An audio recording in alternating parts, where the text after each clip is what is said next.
Check, check. Check, check, 1, 2.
Excellencies, distinguished delegates, ladies and gentlemen, please take your seats. The meeting is about to begin. Thank you.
Excellencies, Madam Executive Secretary, distinguished delegates, ladies and gentlemen, the meeting is called to order.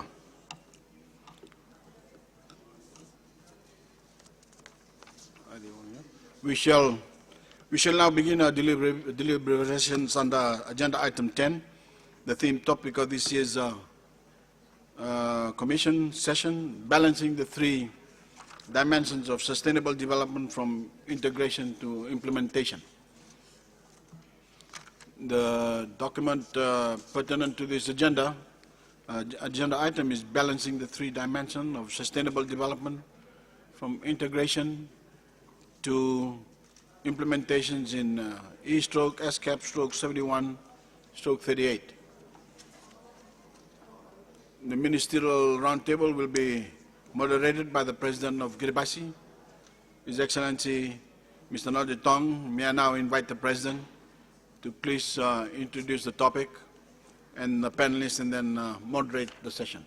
Vinak.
Thank you, Mr. Chairman, and let me, before I begin, once again congratulate Prime Minister Fiji for taking on the chairmanship, and I now have the difficult task of moderating an event which is going to be very, very much compressed given the time overshoot that we have experienced. But Excellencies, distinguished delegates, ladies and gentlemen, let me begin by introducing our distinguished speakers on this ministerial roundtable.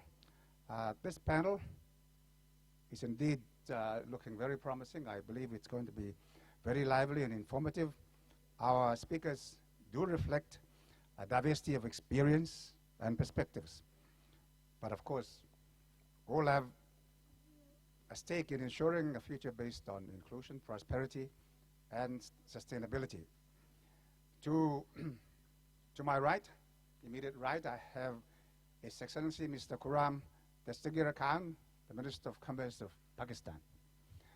Next to him is His Excellency Gennady Gatilov, the Deputy Foreign Minister of the Russian Federation. Further to the right, we have Ms. Yoke-Ling Che, a recognized development expert and advocate in the Asia-Pacific region, and who is also currently the Director of Programs of the Third World Network, based in Beijing. To my left, I have His Excellency General Anupong Bauchinda, Minister of Interior of Thailand. Next to him is Her Excellency Ms. Nirmala Sitharaman, Minister of State for Commerce and Industry of India. And of course, to the far left, I am pleased to introduce Mr. Wu Hongbo, Under Secretary General for Economic and Social Affairs of the United Nations. Before we do begin our ministerial roundtable, I would like to welcome everyone who is following us. We have some people following us on the webcast live and on Twitter. And we had hoped to invite questions, but it doesn't seem likely that we might have time. But just in case we do, we would welcome the questions in time.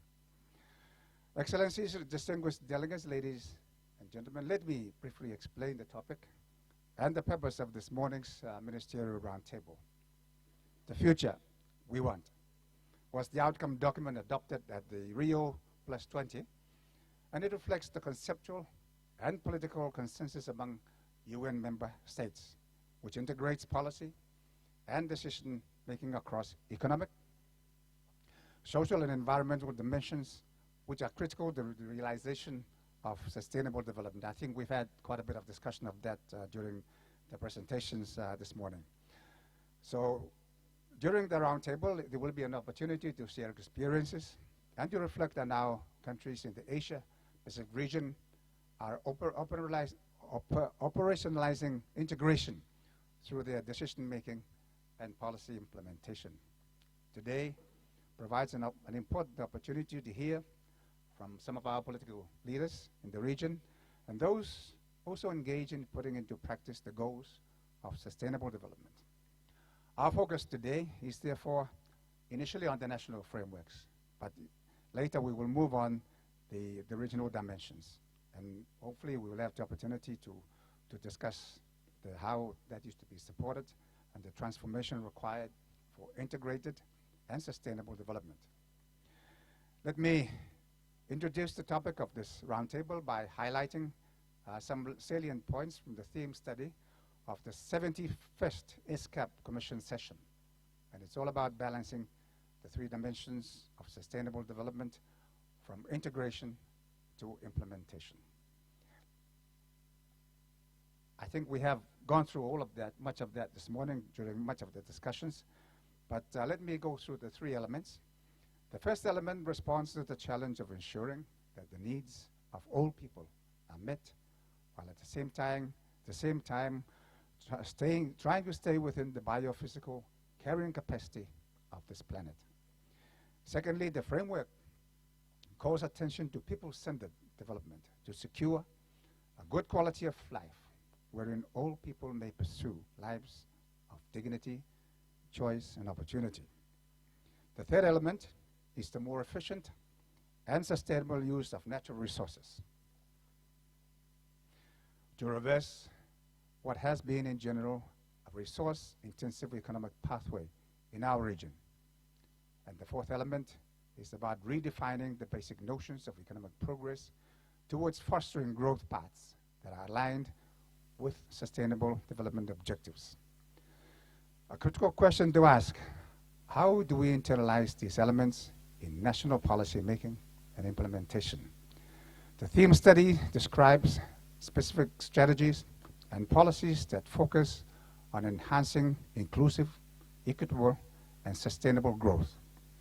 It uses national examples, some of which reflect experiences which will be represented today in our panel. The theme study argues that there is no trade-off between the policy objectives of sustainability, inclusion, and prosperity. I recognize that many countries, including the countries represented at this roundtable have stepped up their efforts to steer their countries towards inclusive and sustainable path using integration as a policy framework. Still, more needs to be done. Supportive institutional frameworks need to be put in place in order to foster synergies between the social, environment, and the economic dimensions of sustainable development.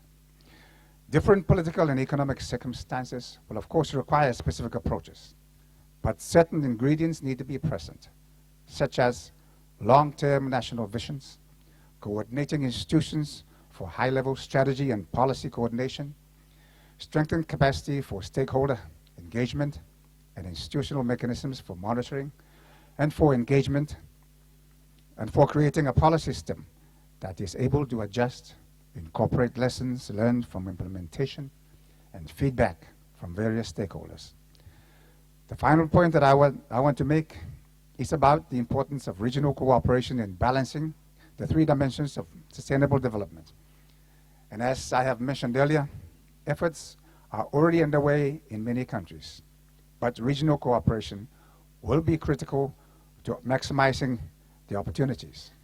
The theme study recommends 4 areas for follow-up: a regional roadmap to support the implementation of the development agenda beyond 2015, regional integration, including through our efforts in implementing ESCAP Resolution 70/1, regional platforms for integration of 3 dimensions of sustainable development, and United Nations system reform. We have an opportunity here this morning, ladies and gentlemen, to expose these and many other perspectives. So with that introduction, I'd like to ask our panelists to comment on the 2 rounds. There will be 2 rounds of questions, and I will start off with the first round of questions. And of course, with the time constraint, I would ask the panelists to be kind to me and stay within the 5-minute limitation. If you can do it in less, you shall be blessed. So, for the first round, I'd like to invite our distinguished government representatives on this panel to share some national examples in balancing the integration of the 3 dimensions of sustainable development. To what extent are these reflecting social priorities, cultural and national values? For the first question, I would like to direct it to my friend on my left, from Thailand, Your Excellency General Pauchinda. The theme study notes that by reducing inequalities, social protection promotes sustainable development. The question is, what has been the impact of Thailand's long-standing philosophy of sufficiency economy on investing in human capital, social protection, universal health coverage, and addressing inequality, while at the same time enhancing economic and environmental outcomes as well? What have been the challenges and what are the opportunities in delivering on this strategy? Your Excellency. Thank you, Excellency. Distinguished delegates, ladies and gentlemen, it is a great honor to be here on behalf of the Royal Thai government, sharing Thailand's experience on promoting sustainable development through the philosophy of sufficiency economy and investing in our human capital. First of all, sufficiency economy proposed by our King Bhumibol is a philosophy. It is a guidance on how to live our life. When it is implemented at all levels of society, individual level, the community level, and the national level, it is a philosophy which helps balance our livelihood, economy, and environment. To build a sustainable society, we need sharing community and self-sustained individual. The individual should have ways to be self-sustained and be able to live the life without their basic needs. When we have a strong people, when we can produce more than we need, then it is sharing our excess, which would lead us to have sharing, self-supporting, and resilient community. Thailand's current social and economic development plan represents a significant shift since the introduction of the sufficiency economy philosophy. We have now changed our focus from a growth-oriented approach to a new model of holistic, people-centered development. The Royal Thai government is also focused on the reduction of social inequality, creating opportunities and improving access to public services. We also focus on effort on the enhancement of economic growth environment and on maintaining a balance between conservation and sustainable utilization of our natural resources. The Thai government has done our best to contribute the achievement of our development goal and policy. I would like to share recent achievements which address the three core aspects of sustainable development as follows. Firstly, with respect to the economic dimension, I'd like to share with you our achievement in the area of poverty eradication and inclusive development. In this fast-moving world, facing the impact of globalization, sustainable development requires our population to upgrade their skill, uplifting the grassroots economy to stand firm in the global economy. For example, we have developed special economic development zone and implemented the utilization management of public land projects for poverty eradication and rural development. We also successfully support small enterprise at the local level through our OTAP project, or One Tambon, One Product, which aim at uplifting the citizen quality of life. Secondly, the social dimension, Ministry of Interior. Responsibility is a vital statistic. Civil registration and vital statistics are the primary data source of population management. It is the heart of our baseline data in crafting policy and programs to address the problem of social inequality and to ensure people access to public services. Thirdly, the area of environment. I'd like to discuss our effort in the area of disaster risk reduction and management. In this regard, Thailand has a solid legal framework on disaster risk reduction, as well as a systematic mechanism to implement our DDR efforts at every level.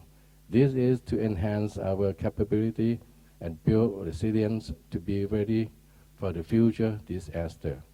Ladies and gentlemen, the Kingdom of Thailand would be happy to share our experience in implementing sustainable development policy. We are also keen to learn from our friend and neighbor so we can find ways to better serve our people. Thank you.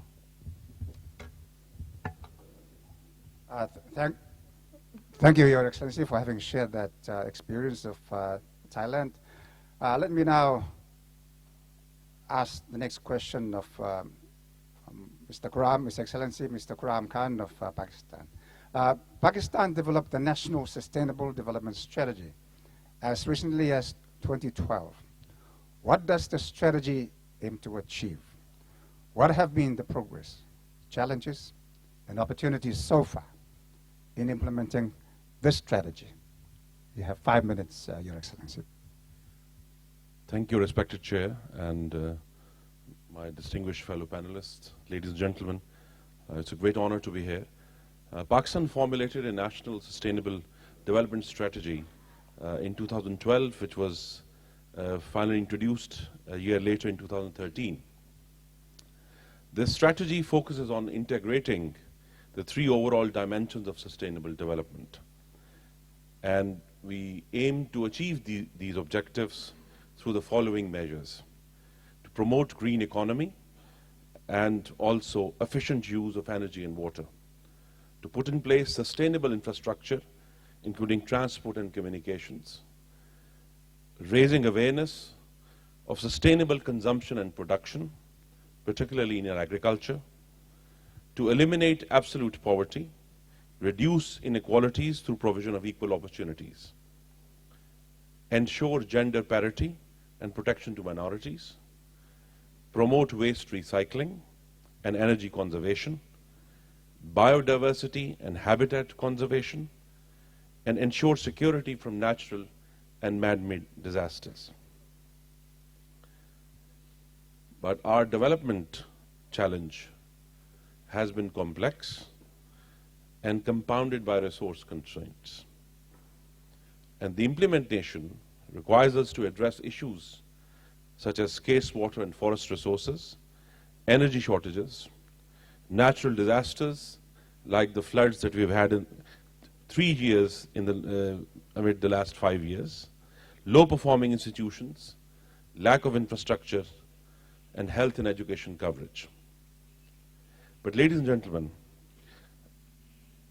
I do wish to point out that Pakistan in particular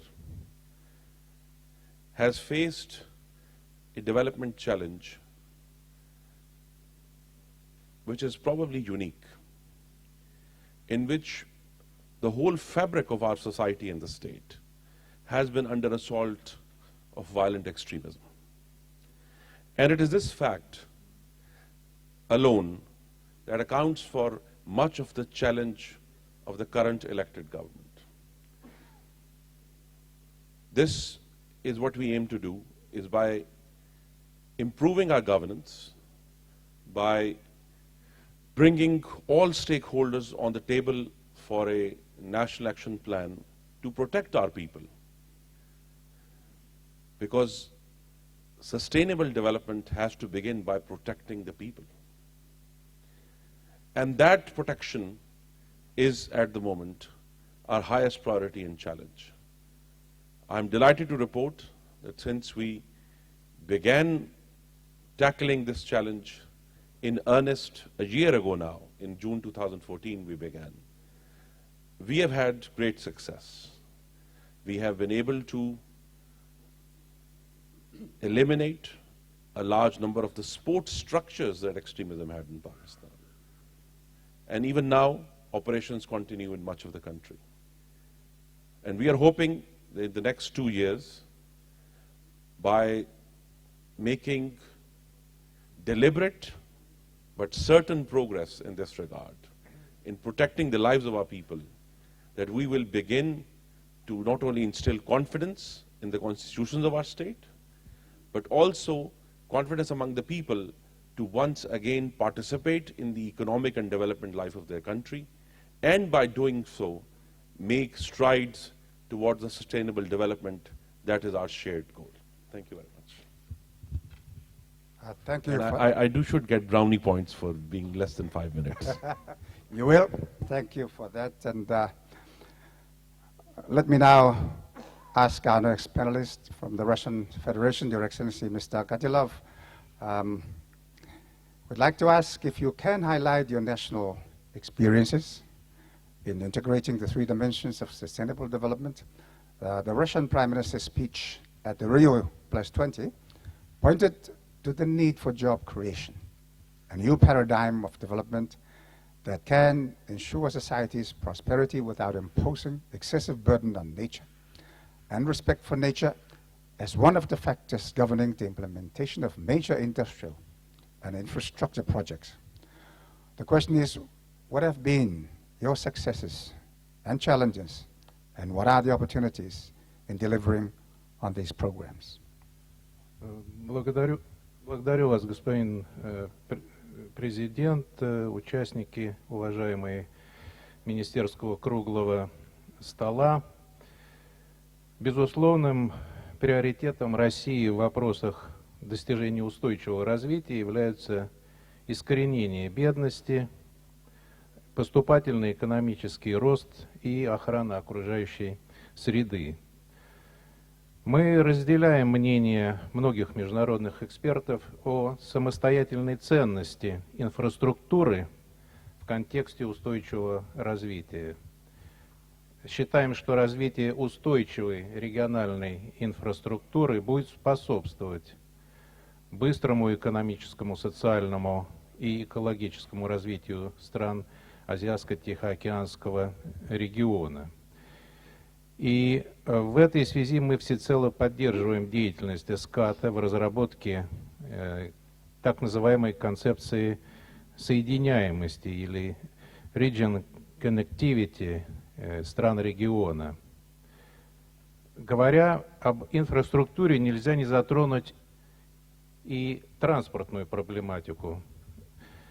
В условиях глобализации и углубления производственной кооперации транспорт играет ключевую роль в обеспечении устойчивого развития. Полагаем, что транспортная проблематика должна рассматриваться в качестве отдельного блока вопросов в рамках формирования целей устойчивого развития. В настоящее время Россия осуществляет магистральные транспортные проекты, оказывающие непосредственное влияние на экономическую ситуацию в Азиатско-Тихоокеанском регионе. Это реконструкция крупнейшей железнодорожной магистрали Транссиба и строительство второй очереди Байкало-Амурской магистрали, а также масштабная программа инвестиций в автодорожную инфраструктуру, комплекс мер по модернизации и повышению пропускной способности морских портов. Рассматривая транспорт, нельзя не упомянуть и о важности безопасности дорожного движения. Данные вопросы носят критически важное значение и, как нам представляется, столь же актуальны для данного региона. Мы также рассчитываем на их адекватный учет в будущей глобальной повестке дня в области развития. Мы исходим из того, что одно из центральных мест в рамках усилий по достижению целей устойчивого развития должны занять вопросы энергетики. В регионе данная проблематика актуальна как никогда. Почти 700 миллионов человек, проживающих здесь, не имеют доступа к энергоснабжению. И перед нами стоит важнейшая задача по выработке стратегии устойчивого энергоснабжения всего региона на долгосрочную перспективу.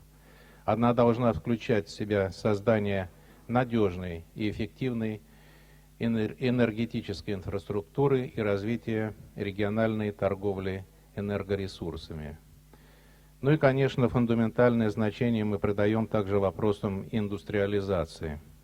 Выступаем за формирование отдельной цели по устойчивой индустриализации с акцентом на инклюзивном и устойчивом промышленном развитии передовых, наукоемких, ресурсоэффективных и экономически оправданных и экологически чистых технологий.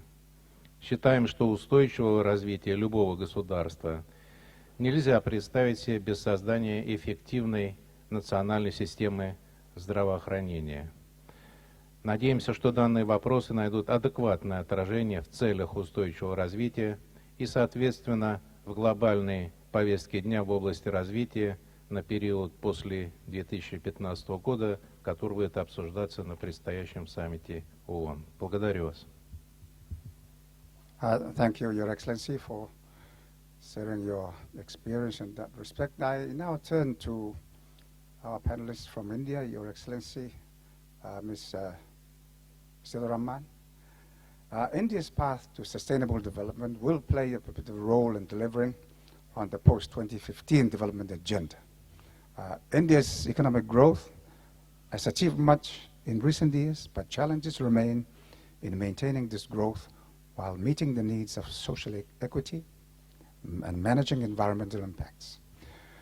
Minister, could you discuss India's strategy for shifting to sustainable development pathways that integrate the three dimensions of economic, social, and environmental development? Please. Thank you. Thank you for giving me this opportunity, and I'm honored to be in this panel. India has had a new government which has just completed 1 year, 2 days ago in office.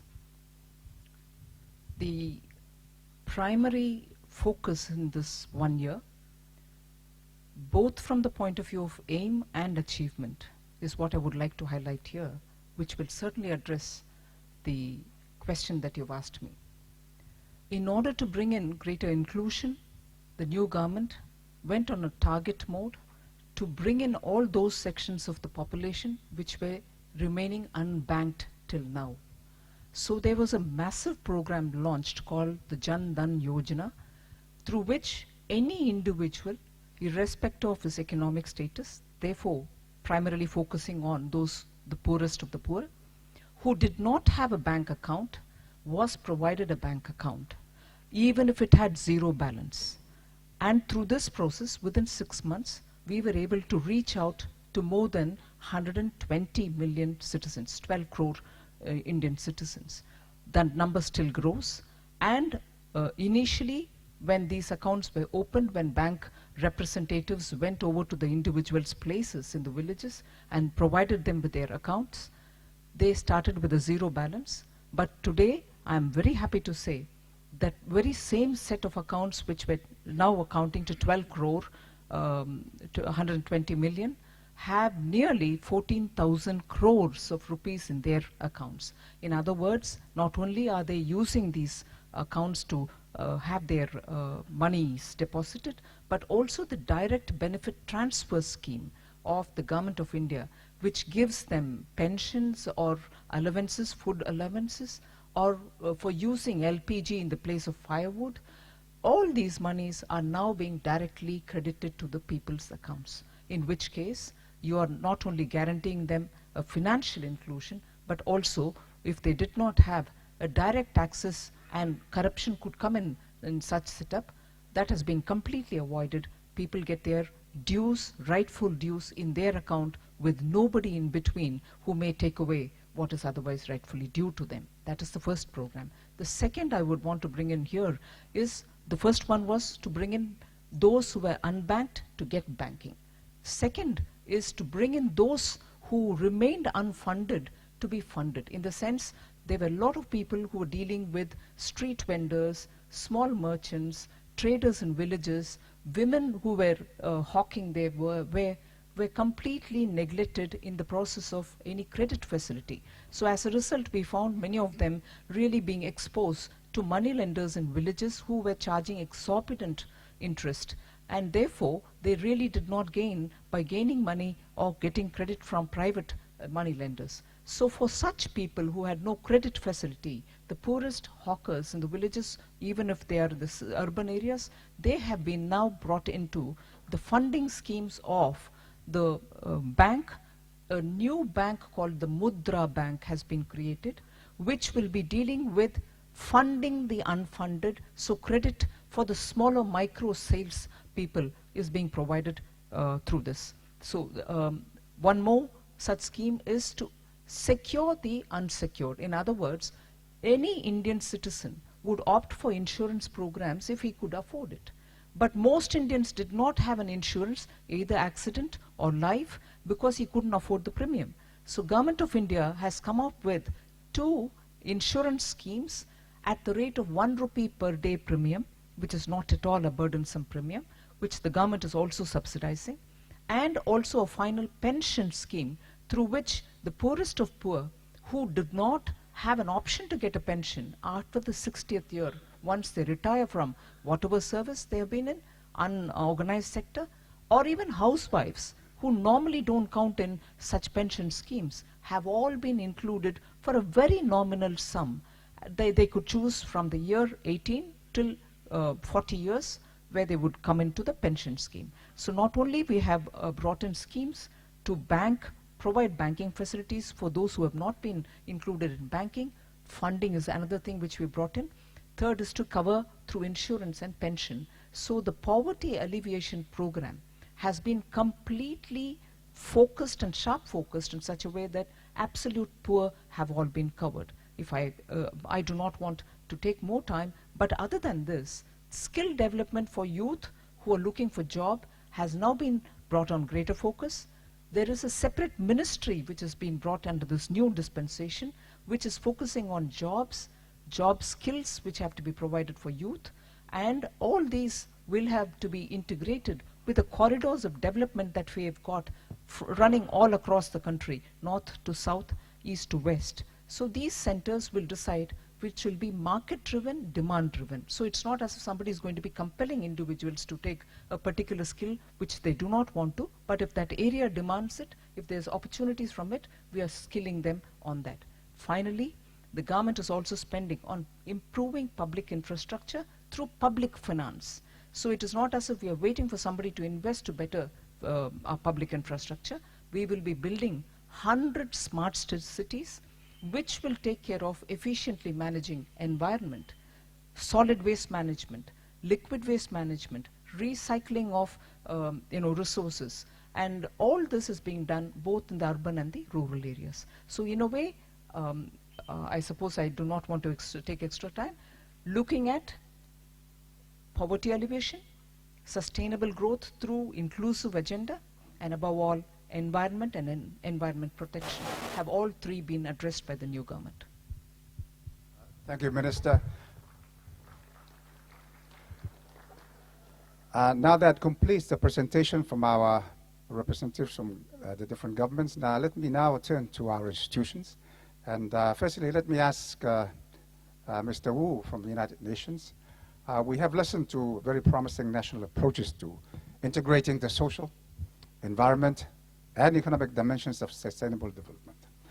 But we have also learned that challenges related to integration and implementations remain.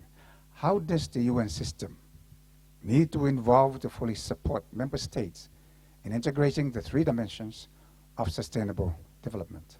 Mr. Wu, please. Well, thank you very much. I think this is a very timely and a very good question. And as the United Nations identified the year 2015 as a year of global actions. As the Secretary General said not long ago, we perhaps will be the first generation in human history that can say that we're going to get rid of extreme poverty within our generation. And he also said we are the generation that could save the world by combating the climate change effect before it is too late. So you could see we have very heavy responsibilities on our shoulder as international organizations or as individual governments. So I would like to point out one important issue that is not often mentioned. That is to change the mindset, to break down silos. I see the President, Prime Minister, and ministers and government representatives sitting here. I used to be working for the government. I know many of us enjoying working in our own silos. But if we want to balance or integrate three dimensions, economic, social, and environmental, all the government ministers or government departments can no longer work in their own silos. So this applies to the individual governments and also to United Nations. In ECOSOC, in General Assembly, the member states are discussing in dialogues and workshops on the issue of long-term positioning of United Nations. This is an ongoing process. This is the first point I would like to share with you. Second point, we in the United Nations and the regional commissions need to change our mindset to break down our own silos. There's a success story in supporting the discussions of Rio +20 and the Open Working Group. We organized United Nations task team, which include as many as 60 UN entities. That has been successful, and the success story will continue. It's a good example for United Nations entities work together. Third point is to adapt ourselves to the new changing situation. I think we have been discussing all along how we could better serve the needs of member states in the future at the various levels. And the fourth is mobilize all the stakeholders. And this is different from MDGs. Starting from day one, we've brought NGOs, academia, and the private sectors on board. We'll continue to do so. And the fourth point is that we have to talk to each individual agencies. You should not be agency specific. You should have broader views to cover the three dimensions. The fifth is the follow-up. I think the member states are discussing to make the best use of existing United Nations system and the relevant agencies to be a very useful tool for the follow-up of the implementation of the post-2015 development agenda. And last but not least, the high-level political forum. That is a newly created body within the United Nations. It will give leadership, guidance, recommendations to the member states, to the governments, as how to implement the post-2015 development agenda. This is developing process, and we are working very hard to make ourselves more fit for purpose. That is to serve the member states in the future. Thank you very much. Thank you, Under-Secretary General. Let me now turn to our final panelist, Ms. Chi. You are a recognized civil society leader. The theme study argues that strengthened capacity for stakeholder engagement should be a part of the institutional framework for integrating the three dimensions of sustainable development. How can that be best achieved? That is the question. Are there any successful examples you could highlight for us? Please.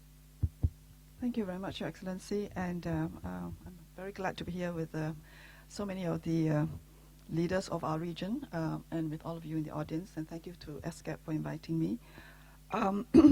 Since civil society is extremely a broad term of which we are all part of, I would not dare to say I speak for civil society groups, but what I would like to do is share some thoughts from the work that I've been doing with many of my colleagues at the national level. I'm from Malaysia, so my civil society experience, also coming from an academic background originally, is really working at the national level, and also moving on to the global and regional level. I say this because I want to differentiate when we talk about multi-stakeholder approaches, that stakeholders are, again, a very diverse group. So I would only like to share the perspective of those of us who are public interests, I would call them NGOs, groups working with communities, and among this particular community of those fighting for public interest and for sustainability, we have, as we have recognized in the United Nations, indigenous peoples have their own standing, farmers have their own standing, trade unions have their own standing. So I think we have to, sometimes we tend to clump everybody too easily together, and we need to move away from that if we want to go into a meaningful dialogue about engagement. Because each of the different groups of people and communities have very different levels of power in society. There are also many different interests which are not common. There are lots of conflict of interest between big corporations and small companies. Micro businesses have a lot of problems with also bigger companies. So even the term private sector, I think we have to also use it in a way that has a context. Because the word private sector is used very, very loosely sometimes. And we see this, for example, in the ongoing negotiations on financing for development, where the emphasis from, unfortunately, some of the OECD countries is to shift away from public financing into private financing, or what we call blended finance. And so there's a whole lot of blurring. And I think the clarity of the United Nations has been the role of the state, the role of the democratic role of people, and the role of different actors in society. And I think we need to keep that. That's why I was very attracted by the thematic report for this commission. And I want to pick up 4 things that for us as civil society we want to engage on. The first point that came from the report is that resource constraints cannot always be addressed by technology. I think that's a very important conclusion. And our region is one where we have not just natural resources, we have lots of people. Our human resource is very important. And I've heard many, many statements, not only today, but throughout, that it is in our people and in our limited resources that we must manage properly for sustainability. And Asia Pacific is a region where we have a lot of appreciation, traditionally, for people, for knowledge, and for nature. So I think this is something that's important because technology is important, but it cannot solve all our problems. The other point that came up very clearly in the report is that the primary responsibility to address sustainable development rests with governments. And just listening to all the ministers and the leaders today and everywhere else, the role of the government is very important. And I think there has been a lot of this sort of saying, government should move back, push back, and let's leave the market to its work. That cannot be happen. I think for the 80s and 90s, we went through a little bit of that expectation, but now we're in the 21st century where the role of the state is a very important role. How does the government then play the role, as the report says from ESCAP, in balancing the private-public interests and all the different interests? So I would say that from the experience of many of my colleagues and myself, that when we talk about engaging and in sustainable development with the different levels of the state, with the international organizations, what are we engaging for? I'm not going to talk about the service delivery part, because I think a lot of groups, a lot of very, very active organizations work on implementing services at the local level and at the national level. I want to focus on engagement in terms of norm setting, because we are in the UN setting, and also in policy making. I think there's a lot of knowledge and experience coming from different parts of civil society organizations, from academia to NGOs to local level, which can actually inform policy debate. And I think a lot of the different contradictions and conflicts can be brought up if we have a way of actually having that discussion. I think the Pacific Island Development Forum is probably a very good example of institutionalizing that kind of participation.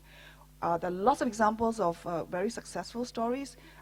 Quickly, I can think of, for example, 2 years ago when the Indian government took the case of defending the right to food and food security to the WTO, to be able to have that freedom to have some of your national policies.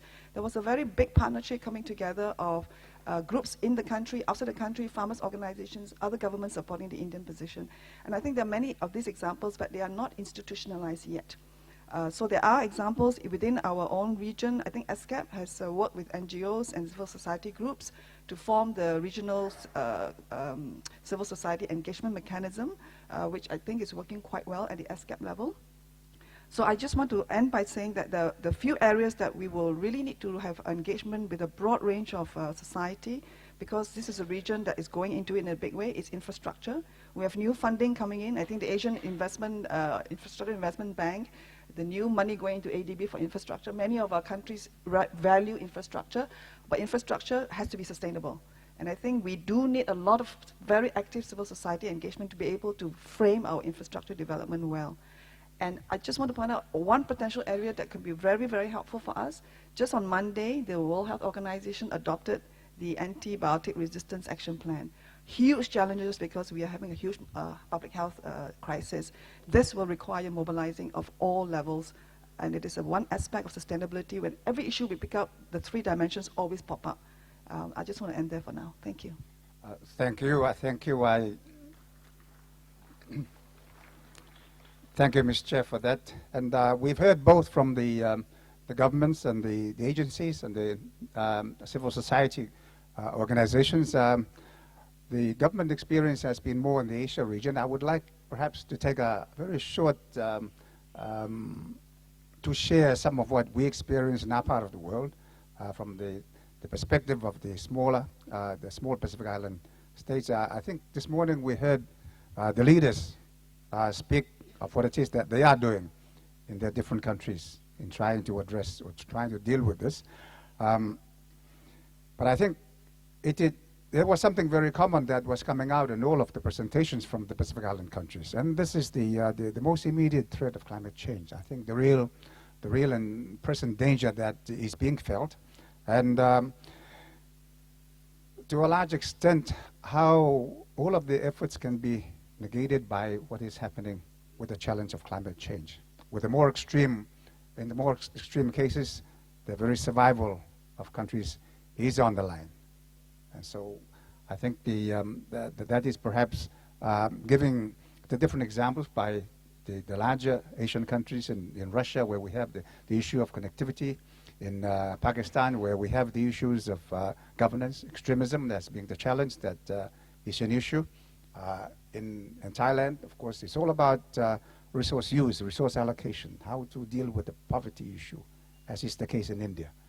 But I think we have heard of what the different countries are trying to do. In India, you're definitely focusing on closing that gap, which I think is perhaps the biggest challenge that the larger emerging countries are facing. And it is interesting and very useful to share this. From an NGO perspective, I was interested to hear the comment that perhaps the Pacific Island Development Forum, because the NGOs are included, that may be a more inclusive forum and maybe provides the opportunity for NGOs, civil society to provide an input into the policy making. I think that is noted. At the United Nations agencies, I think you proud yourself, Undersecretary, for being the generation here, you're talking about the United Nations, of course, that is focused on addressing the issue of poverty, climate change. I can say that Secretary General has been very focused on climate change. I recall when he visited Kiribati, and I think he has a reason to be focused, but because throughout his stay in Kiribati, I think in his room, his security people always had a life jacket ready for him. And so that explains the extent of the threat that he felt. Imagine how we feel every day. And so I think these are the challenges, and the UN is trying to adapt. I think I asked myself the question when I made the presentation earlier this year, trying to explain our graduation from LDC and trying to focus on the issue of vulnerabilities as perhaps an issue that is being underweighted, given not the same weight as perhaps it should be. But of course, it will be different from country to country.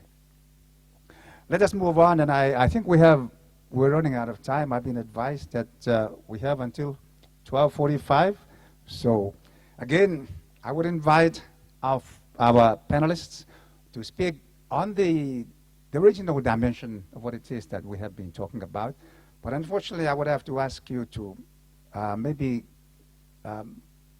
confine your speeches to smaller time frame. I've been advised that it's 2-3 minutes. 3 minutes at the most, not more than 3 minutes. You get penalized if you go above 3 minutes. So let me first of all ask our panelists from Thailand.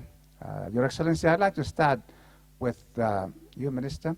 Thailand is a middle-income economy that is also becoming a donor nation. How does Thailand perceive its role in regional cooperation for sustainability? What lessons can be taken from sufficiency economy for the region? Thank you. Our status as a middle income or donor country is relatively recent. However, we've been and we will continue to support the global goal of sustainable development. One of the foundations of sustainable development is the concept of sharing and learning from each other. All countries, regardless of their income status, can learn from others and build upon their existing development framework.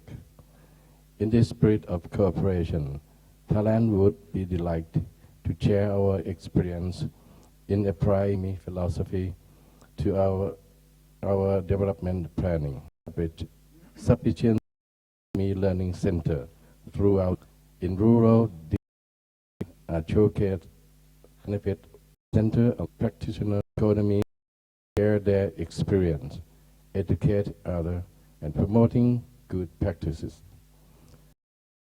To this note, we would like to welcome you to come back to Thailand again and learn from our success. If you if we could assist you in the future in that aspect.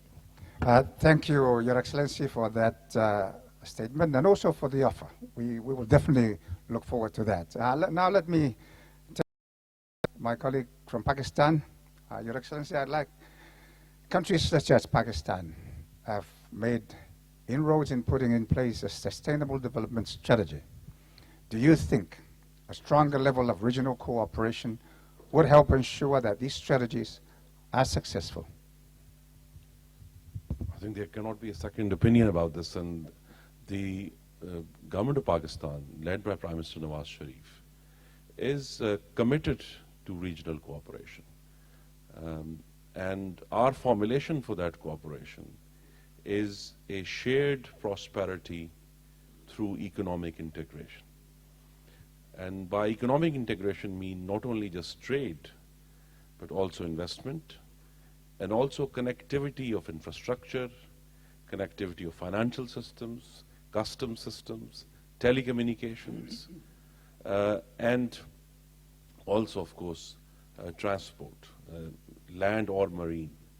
So we are aiming towards a shared prosperity with our neighbors, with our regional partners, and to this end, we have made very good progress, and it will be a model of its kind in energy connectivity with our Central Asian partners through one project which is called CASA 1000, which will bring 1,000 megawatts of electricity into Pakistan, which will originate first in Kyrgyzstan and go through Tajikistan, our principal partner in this, through Afghanistan into Pakistan.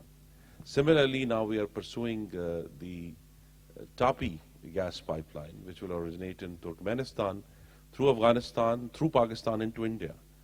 So we are trying to bind the region in through these connectivities. And we are hoping that with a progressive opening of our economy, and as Pakistan stabilizes, this scope for regional cooperation and scope for achieving this shared prosperity will increase substantially.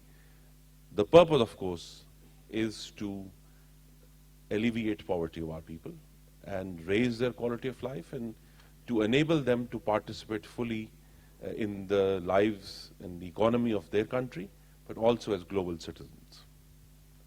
Thank you, Your Excellency. You made some very, very interesting points, Your Excellency. Let me now ask our Russian panelist. Your Excellency, I'm particularly interested in your views on Russia's role in regional cooperation for sustainable development. What should be the priorities? Where do you see the opportunities, Your Excellency? Благодарю вас. Я хотел бы привлечь внимание участников круглого стола к тому, что с начала этого года начал работу Евразийский экономический союз России, Белоруссии, Казахстана, Армении. Есть уже решение о присоединении к нему Киргизии. Целью учреждения Евразийского экономического союза является увеличение взаимовыгодного товарооборота и транзитных транспортных потоков, в том числе между Европой и Азией. Фактически создание Союза подвело итог многолетним усилиям по формированию единого рынка. Евразийская интеграция доказывает свою эффективность. Взаимный товарооборот стран-участниц уже вырос почти на 20 миллиардов долларов. Улучшилась инфраструктура торговли, возросла доля товаров с высокой добавленной стоимостью и сократилась доля сырья. Причем сократилась значительно, с 40 до 28%. И в рамках Евразийского союза на предстоящие годы согласованы общие ориентиры роста, запланирован комплекс мер по стимулированию хозяйственного развития и углублению сотрудничества. Устойчивое развитие стран Азиатско-Тихоокеанского региона является центральным элементом повестки дня региональных организаций системы ООН, включая и ESCAP. Мы активно участвуем в деятельности ESCAP, которая наравне с другими региональными комиссиями отведена роль ключевого проводника целеустановок конференции Рио+20. Считаем, что в регионе имеются все предпосылки для наращивания межправительственного сотрудничества в области развития устойчивого транспортного сообщения. Следует, наверное, напомнить, что одним из последних достижений в регионе стала реализация инициативы нашей страны по разработке и подписанию рядом государств-членов ESCAP соглашений о сухих портах. Мы рассчитываем на дальнейшее сотрудничество в данной области со всеми заинтересованными странами, в том числе и в области экономики, которая вышла на передний фронт в плане работы ESCAP. И с этой точки зрения большое значение имело проведение во Владивостоке энергетического форума. И надеемся, что многостороннее энергетическое сотрудничество в регионе с нашими партнерами по ESCAP будет продолжено в развитии принятых на этом форуме решений. Благодарю вас. Thank you, Your Excellency. Yeah, we're getting close to our time, but let me ask our next panelist, Your Excellency, from India. How would India's progress towards sustainable development and cooperation with other countries in the region, how would you help the world accelerate towards sustainable development?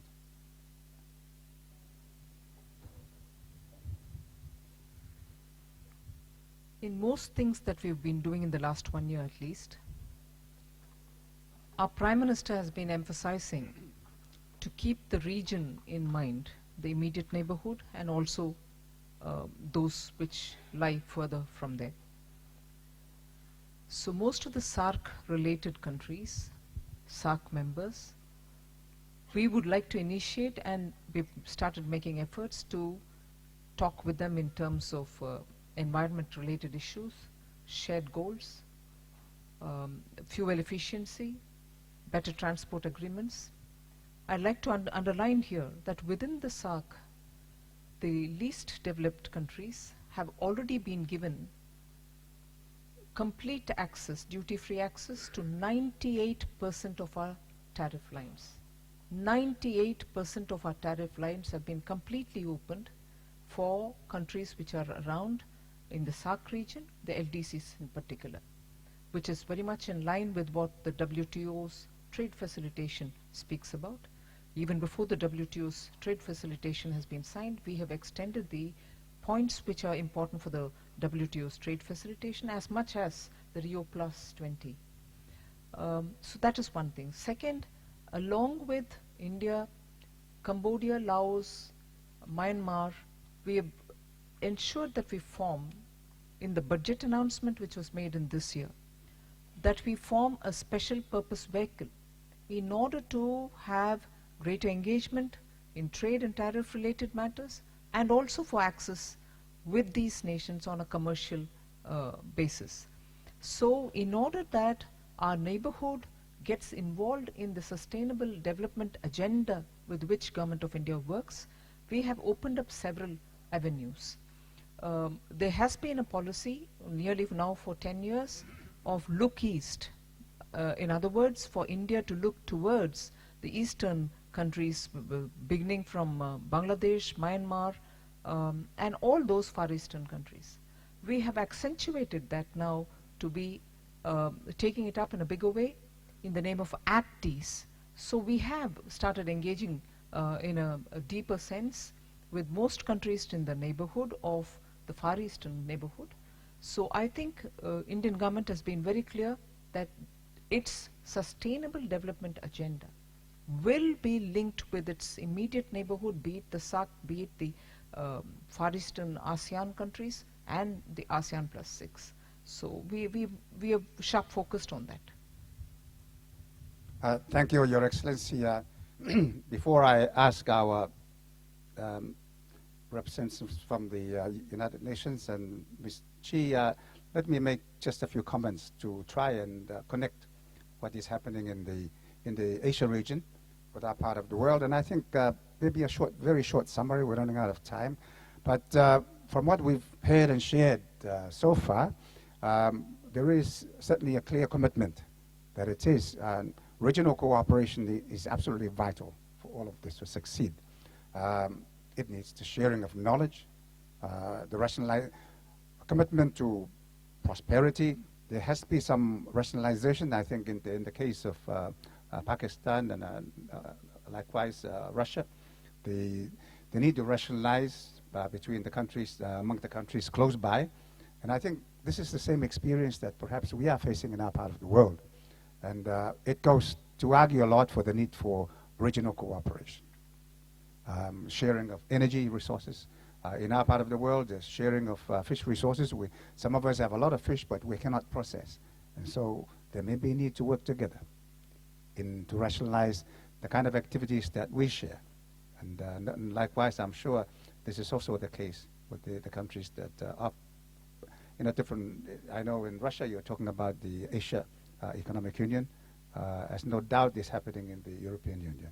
And it's about taking a regional approach to all of this.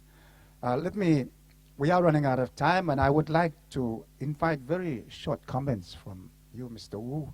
We know that great energy is currently being put towards global partnerships for achieving sustainable development.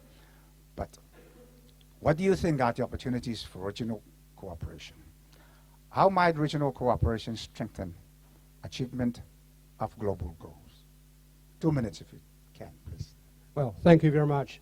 I think that the member states in New York are discussing the draft of the outcome document for Addis conference, and they're also preparing for the final document to be adopted in September in New York.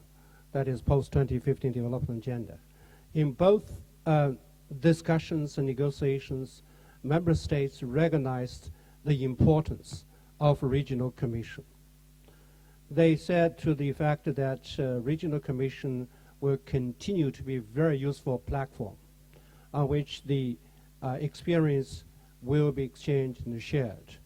And also, where necessary, the peer review will take place. We have some thematic reports and thematic discussions at the regional level. Those will be very useful for further analytical work to see how we stand in terms of implementing sustainable development agenda. And also the partnership is also very important. Although the mobilization of the financial resources basically take place at the national level, countries have ownership of such mobilization. But in many cases, the partnership is very important, in particular for the least developed countries. So we say the ODA continue to be very important. We encourage all the donor countries to fulfill their 0.7% of the GNI as soon as possible. Last but not least, at the regional cooperation has been very, very useful. For instance, the recently emergence of the Asian Infrastructure Investment Bank and also Silk Road Fund, and also the recent efforts made by the Asian Development Bank are creating and mobilizing new additional resources for sustainable development. For the sake of time, I just stop here. Thank you. Thank you, Mr. Wu. May I now turn to our final panelist, Ms. Che. I understand that you have long worked on the issues of means of implementation, encompassing, as we know, not just financial resources and technology transfer for the implementation of sustainable development, but also the broader commitments and partnerships involved. What lessons have been learned about what has worked and what has not? Do we have in this region good examples of regional cooperation for sustainable development from which we should draw? Please. I think we have many experiences, mixed results, many experiments, many new things happening. I think our region is not the one that lacks ideas about regional or sub-regional cooperation. I want to actually focus more on what are the global policy conditions that will allow us to, first of all, mobilize domestic resources, have policy space to do the kind of national policies that we all want to do for sustainable development. And I raise this because we see a lot of contradictions. If you look at some of the rules, even in the WTO, or some of the new agreements being talked about, there are some contradictions with sustainable development objectives. There's been a lot of debate and controversy over free trade agreements, like the Trans-Pacific Partnership Agreement, some of the bilateral trade agreements. There's been a lot of controversy over the right given by these agreements and bilateral investment treaties to private companies to sue national governments. I think Indonesia has taken a very brave step to actually terminate all its old bilateral investment treaties to review it. Because suing governments when they do sustainable development regulation and policy, because the company loses profits or expected profits, is totally against human rights and sustainability. So I think these are areas where we need to remove the obstacles for the genuine sustainable development implementation. And these are areas of challenges that we need to work together on. Thank you, Mr. Chief, for that statement. I'm afraid we are running out of time, and my conscience behind me is whispering in my ear that we're running out of time. We do have one statement. There's been a request for a statement. I'm afraid we will not have time for the questions interaction, but I believe you've been able to learn from what has been said by our panelists. But we do have a statement, and it's an early request, so it's not a special. I think I'm going to give the floor to the Republic of Korea. They did ask. They were the only one to ask, so don't feel that I'm not being fair. So let me give the floor to the Republic of Korea. Please, you have the floor. Thank you, Mr. Chair, for giving me an opportunity to speak, to make comments at this stage, in spite of the time constraint. I carefully listened to the panel discussions on this session's theme, which were interesting and thought-provoking. In fact, the themes of today's discussion is very timely and relevant.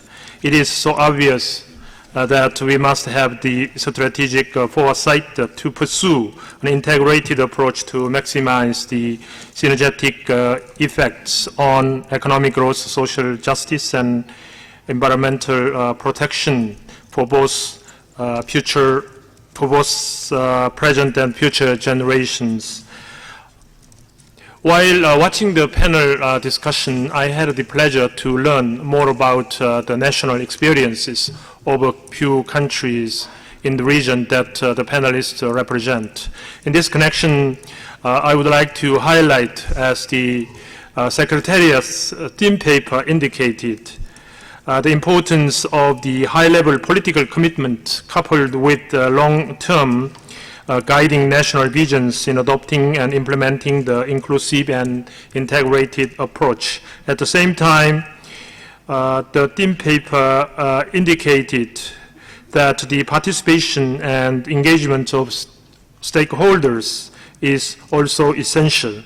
In light of the resource constraint which always exists in policymaking, it would be impossible for a government to implement the integrated approach without a clear long-term vision for sustainable growth. It is only when there is a support from entire sectors of society to the long-term vision that a strong political commitment to realize these visions can be sustained. There lies the importance of participation and active engagement of all stakeholders, as the Under-Secretary General of the United Nations just said. In the case of Korea, the 3-year plan for economic innovation and the second 5-year plan for green growth that started last year follow this line of thinking in terms of their preparation and implementation. Korea is ready to share its experiences with other countries to move forward the preparation of the sustainable development framework in the context of the regional cooperation, the importance of which you, Mr. Chair, and other panelists emphasized. We look forward to working with other member states of ESCAP to this end. Thank you. Thank you, Republic of Korea, for that statement. Yes, you have a very critical role in that the Global Green Growth Institute is based in Korea, and we do believe that you have a very substantial contribution to the discussion here. So thank you for that statement, and certainly we will take you up on your offer to assist. You may get more than you bargained for, but if you do, don't turn us away. Let me, in closing, we are now getting towards the end of our discussions. I'd like to take this opportunity to thank our panelists, but let me make some very final conclusive remarks. And the conclusions that I would draw on the second component of our discussion this morning is that regional cooperation is absolutely vital in order to be able to achieve what it is that we are trying to achieve here. In fact, in certain areas, it's indispensable. We cannot do without it. And I think a number of examples were referred to.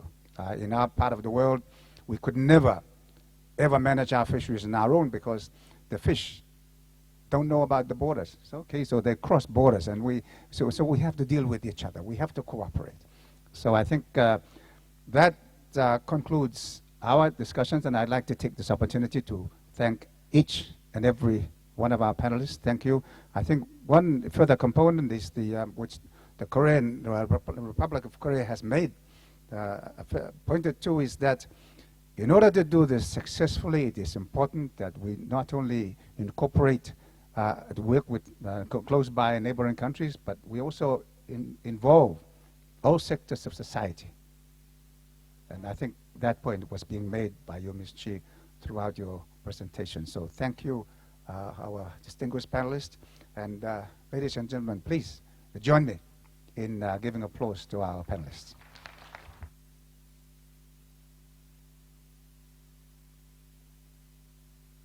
As we conclude, I have now the task of handing back to the chair the proceedings, and I thank you all for your contributions, and Mr. Chairman, I give you the proceedings and give you back your hammer. Thank you. Thank you. I would like to thank His Excellency Mr. Noddy Tong and our distinguished panelists for a very thought-provoking and insightful discussion. Thank you too to the audience, both here and in various other cities, for your participation. This discussion today is articulated a very compelling case for continuous efforts to balance the social, economic, and environment pillars of development and implement a development paradigm that can sustain growth for the present and the future generations. Your Excellencies, ladies and gentlemen, we will now break for lunch. May I request you to reconvene here in the ESCAP hall at 14:45, hour sharp. Thank you. I understand the Secretary of the Commission has some housekeeping announcement. Sir? Thank you, Mr. Chair, and my apologies for keeping you here from your lunch with the Executive Secretary. But I do have a few quick announcements. I would like to inform all delegates that the elections for the Governing Council of the APC-ICT will be held today starting from 2 o'clock through 4 o'clock in Conference Room 1. Ballot papers are available in the room. The elections will not be needed for CSAM or CAPSA, as by statutory regulation they've already reached the full membership of the Governing Council. More information can be found in Conference Bulletin 3 on the website. I would also like to just inform everybody again of the special events that are also taking place during this session. We have one later today at 5 o'clock on the Blue Economy, hosted by the government of Bangladesh. Tomorrow, during the lunch period, we do have two events held back to back. The first, hosted by the government of the Russian Federation, will be on energy, And the second, hosted by the government of Thailand, is on further discussions on the sufficiency economy. Lastly, I do want to mention that at the end of the day tonight, the Royal Thai government is pleased to host a reception for all delegations attending the Commission session. It will be at the Ministry of Foreign Affairs. They will have buses and transportation to the Ministry starting at 6 p.m. this evening. The buses will be leaving from the front of the United Nations Conference Center where you all entered this morning. Thank you again. Apologies for keeping you, Mr. Chair.